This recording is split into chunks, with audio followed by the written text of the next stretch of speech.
Alors pour cette nouvelle vidéo, on va voir l'installation de CCleaner. CCleaner est un logiciel de nettoyage très performant que dans le milieu informatique on utilise souvent depuis des années. C'est un petit logiciel qui vous permettra d'accélérer un petit peu, de faire les nettoyages de printemps, on va dire, au niveau de votre machine. Donc pour ce faire, on télécharge la version gratuite.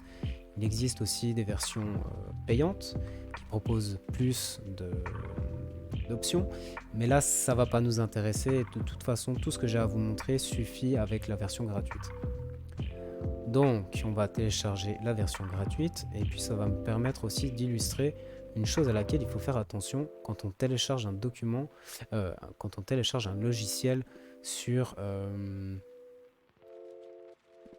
internet. Donc voilà, le logiciel a été téléchargé. On va commencer l'installation.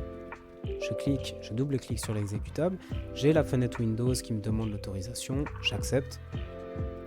Et puis j'ai CCleaner qui va s'installer gentiment. Voilà. Alors, ce que je voulais illustrer, c'était que là, on a un énorme bouton installé. Et en fait, ce bouton-là installé, il va vous installer des choses qu'on n'a pas forcément envie d'installer. Donc pour voir ça, on va dans personnaliser. Et puis personnellement, je décoche tout. Parce que j'aime bien gérer moi-même ce logiciel et pas le laisser gérer d'autres choses. Donc là, ensuite, on clique sur installer. Et puis, il nous a pas proposé d'installer Avast avec. Alors tant mieux. Parfois, il propose d'installer Avast. Pareil, il faut décocher la case. Alors on va lancer CCleaner, puis je vais quand même vérifier que Avast, apparemment, il n'est pas là, c'est tout bon. Donc petite présentation rapide, ici vous avez le bilan de santé, c'est un peu l'interface la plus simple à utiliser, vous faites suivant, lancez le scan, et puis il va vous dire plus ou moins ce que vous devriez faire. Là je ne vais pas le faire parce que ça va me nettoyer des pages que j'ai pas envie de nettoyer, mais voilà, c'est une des possibilités. Une autre possibilité, c'est de passer par le nettoyage personnalisé, celui-là je le préfère parce qu'on peut sélectionner et désélectionner en fait ce qu'on souhaite nettoyer. Par exemple, j'ai envie de garder ma session active, alors je décoche cette case. Voilà. Ensuite, on a le registre qui va chercher les erreurs, et puis s'il trouve des erreurs, il va nous permettre de les réparer.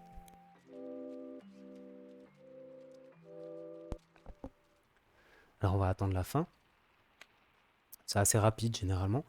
Là, on voit qu'on a deux erreurs, ou plutôt deux références MUI qui sont manquantes et qui concernent KeePass. Alors c'est un petit logiciel que je vais vous présenter aussi, que je viens de désinstaller, et forcément il trouve qu'il y a des petits problèmes vu qu'il est peut-être encore un peu là mais pas forcément, donc le mieux c'est encore de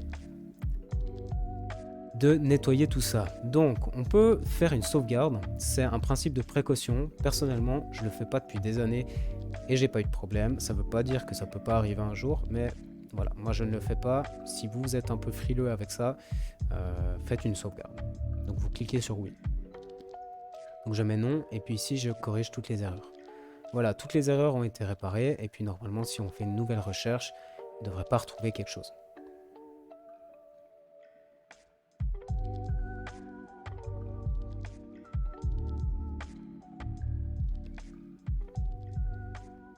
Et donc c'est le cas, il n'y a rien trop. Ensuite on a les outils, c'est là que je trouve très intéressant. J'utilise pas moi la désinstallation de programmes de Windows, je passe toujours par CCleaner pour mes désinstallations de programmes. Je trouve plus pratique et plus ergonomique. Donc voilà une des manières, vous cliquez sur ce que vous voulez désinstaller et vous pouvez le désinstaller. Ensuite on a la mise à jour des logiciels, ça ne nous concernera pas parce qu'on est en version gratuite, on ne peut pas mettre à jour les logiciels depuis CCleaner. Au niveau du démarrage, j'en ai un peu parlé dans une autre vidéo, mais on peut activer ou désactiver des programmes qui se lanceraient au démarrage. Ça peut être bien, si votre ordinateur a des difficultés à démarrer, de regarder s'il n'y a pas des logiciels qui s'activent ou qui se lancent par défaut et dont vous n'avez pas besoin en fait. Donc là, vous augmenterez aussi la rapidité de votre ordinateur à se lancer. Ensuite, les plugins de navigateur. C'est une manière de gérer les plugins. Personnellement, je n'utilise pas, j'en montrerai une autre dans une autre vidéo. On On peut faire des analyses de disque pour voir en fait quel dossier occupe quoi sur notre disque dur.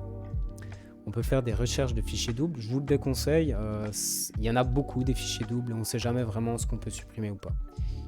Ensuite, on a la fonction de restauration de système, qui est très intéressante si vous avez eu un problème et vous avez perdu un document, un logiciel qui ne fonctionne pas bien. Vous pouvez revenir à des versions antécédentes, des sauvegardes de votre système qui ont été faites avant que votre problème ait lieu. Et enfin, on a l'effaceur de disque qui permet, par exemple, si j'ajoute une clé USB, de faire un effacement des données. Et puis, on peut choisir des passages. On peut mettre une suppression très complexe, par exemple, qui prendra énormément de temps et qui est probablement assez inutile, à moins que vous ayez les données de la Maison Blanche à supprimer. Voilà. Ensuite, dans les options, on a les infos de version de CCleaner et puis d'autres informations. En termes de vie privée, moi je décoche ces 2 cases. Vous pouvez les laisser cocher si vous avez envie de participer à l'amélioration du logiciel. Voilà.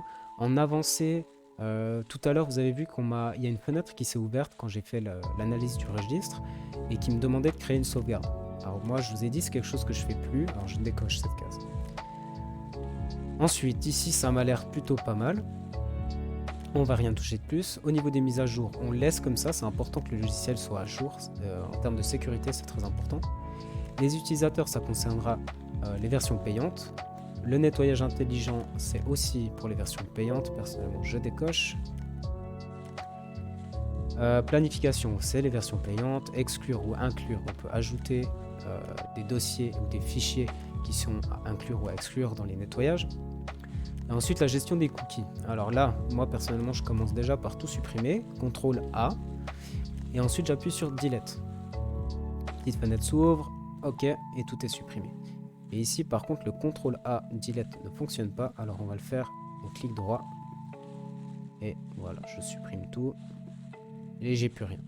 Ensuite, la base de données ici des cookies, vous allez pouvoir l'étoffer. Par exemple, s'il y a certains sites web, vous n'avez pas envie de perdre les cookies, et ben vous pouvez mettre cookies à garder.